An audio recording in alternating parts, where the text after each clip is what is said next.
SSP Sanghar captain Saddam Hussain जी हिदायतुनि ते मंशियात फरोशनि जे चौधारी घेरो तंग कयो वियो आहे। उन सिलसिले में एसएचओ ॿीराणी वसीम अहमद अरबाब पंहिंजे मातहत अमले सां गॾु ॻुझे इतलाउ ते छापो हणी मंशियात डीलर प्यार अली खोखर खे गिरफ़्तार करे संदसि कब्ज़े मां 5600 पुड़ियूं आदाब गुटखा ऐं गुटखा मावा जूं 100 पुड़ियूं हथ करे वरितियूं।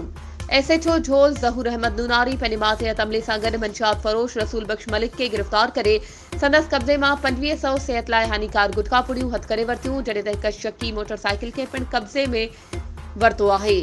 एसएचओ शाहपुर चाकर राजा नवीद सरफराज़ पंहिंजे मातहत अमले सां गॾु मंशियात फरोश मोहम्मद यासीन चंद खे गिरफ़्तार करे संदसि कब्ज़े मां 640 सिहत लाइ नुक़सानकार गुटखा पुड़ियूं हथ करे वरितियूं, जॾहिं त संदसि हिकु साथी आसिफ कीरियो फरार थियण में कामयाब थी वियो।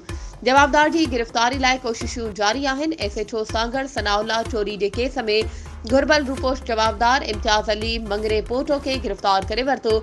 एसएसपी सांगड़ जी हिदायत ते एसएचओ टंडो आदम इम्तियाज़ अली ख्वावड़ बग़ैर इतलाउ घर छॾे वींदड़ ॿिनि नौजवान छोकिरियुनि खे हथ करे वारसनि हवाले करे छॾियो। पुलिस मूजिबि छोकिरियुनि जो घर छॾण जो सबबु घरेलू तशदुद ऐं नामुनासिब रवैयो आहे। वधीक ख़बरुनि ऐं अपडेट्स जे लाइ असांजे चैनल खे सब्सक्राइब कयो ऐं हा, बेल आइकन खे प्रेस करणु न विसारिजो त जीअं असांजी हर नई अचण वारी वीडियो तव्हां ताईं पहुची सघे।